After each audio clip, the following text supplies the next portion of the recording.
Hello there. Welcome to another episode of Weird Music.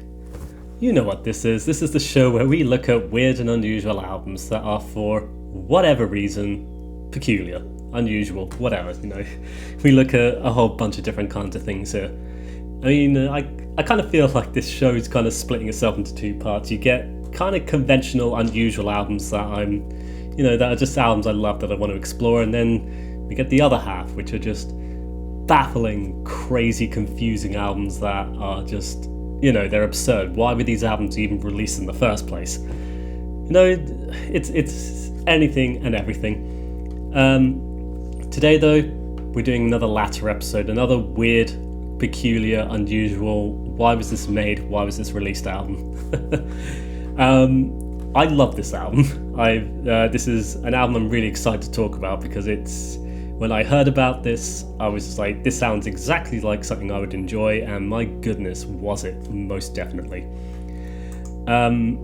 It's easily one of the most ultimate process albums ever recorded, and it's a complete behemoth to listen to, and that's even if you're listening to shortened versions of it. There's a number of varying lengths you can listen to this album of, like some are shorter, some are longer. We are of course talking about the late Yoshi Wada's masterpiece, Earth Horns with Electronic Drone.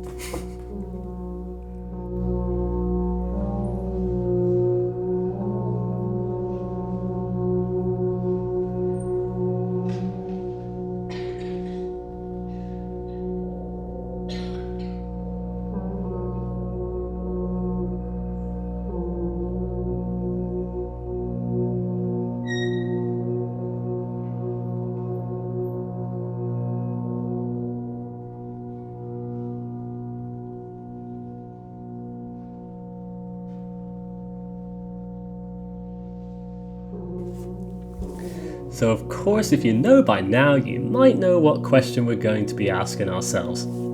Who is Yoshi Wada? Well, Yoshi Wada was a Japanese sound art installation artist whose work delves deep into experimental drone and process. Parts of the Fluxus movement, Wada helped spearhead some incredibly peculiar drone releases that saw drone music being performed at incredibly high volumes, the process of which actually allows certain overtones to be heard much more clearly. And in today's episode, we're looking at one of the most peculiar projects ever conceived, the wonderful Earth Horns with Electronic Drone.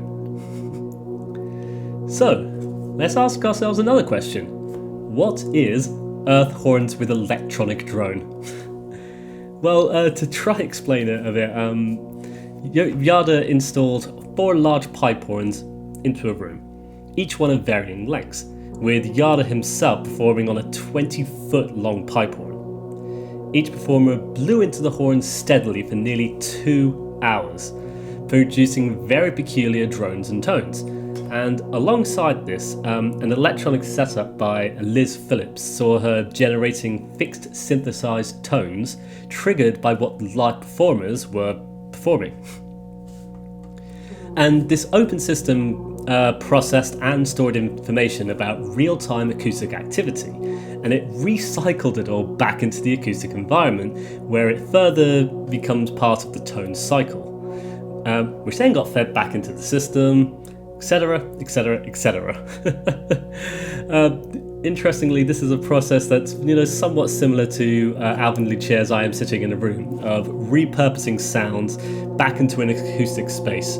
Only with that project, it was about speech and just how it just evolves into noise. This one is more focused on actual drone music, I guess.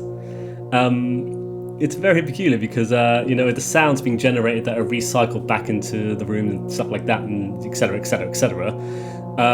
There's all these pipe horns that are just being played for like 2 hours in length. Like, it's just constant drone after drone after drone being pushed into this massive room. And it should also be noted as well that the resonance of each pipe horn was in tune to the AC line cycle of the room itself. It's fascinating though. Like, it's such an engrossing, crazy drone experience that is just, bah, like, it's crazy. And, the result as well of this whole weird experience is, the sounds being generated, they're all harmonic overtones of each other. And, it's a fascinating process, and you get left with this staggering drone recording that just builds and builds and builds, and it just bombards you with these, really acoustic, heavy, massive tones. It's, oh wow. So it's difficult to really process this album from a listener's standpoint, truth be told. Listening to this album, it just fries my brain every single time, because it's packing layer upon layer of these peculiar drones all on top of each other. And all while that's happening, you're getting these blasts of pipe horns that just bellow into the room. And, it's amazing because listening to it, you really get a sense of just standing there in the room, watching the entire experience of performance unfold in real time. The drones being produced by the horns, alongside those electronic layers, it creates this overload, I'd say, of drones that it becomes impossible to comprehend. So in your mind's eye, you're imagining just standing there, just being like, whoa, what is going on, whoa, kind of stuff. You can feel the entire weight of the performance just blowing over you constantly over the entire length of whichever version you're listening to be fair. It's such a thing to behold, and the sheer scope of the project and the recordings just blow me away every time I hear it, pun intended. So there's really not much point talking about this album track by track. The version that I have, that I've been listening to, is the digital version available on Bandcamp, which offers 3 tracks, each at 54 minutes in length. And each track, though, offers that same level of phenomenal low-end drone that hypnotizes you into this peculiar state of mind that we've mentioned earlier. And trying to listen to this whole thing, this whole version on Bandcamp, will just lull you, and I have to say the psychological effects of it are very interesting at times. Like, yeah, it just stuns you, it just knocks you out, you're just there like trying to process it, but there's so much of it. It's kind of like reading Thomas Pynchon novels, I would say. And to be fair though, with this being a live recording of the process itself, performed to an audience of people that I'm very surprised were able to just withstand the crushing force of those powerful drones, but whatever. Because of that, you have all these very peculiar background noises that are happening throughout the entire recording. It adds levels of character and intrigue to the actual recording itself. Like, you'll hear various members of the audience coughing from time to time, like as early as the beginning, small sections of chatter as well, which is all drowned and warped by the drones being thrown around. Like, I'm pretty sure as well, like, I get so overloaded and confused by this recording. I can't tell what's real or what isn't, but I swear there's a bit where there's just like a child just chattering away throughout the whole thing. Like, you can just kind of hear it in the background, and who knows.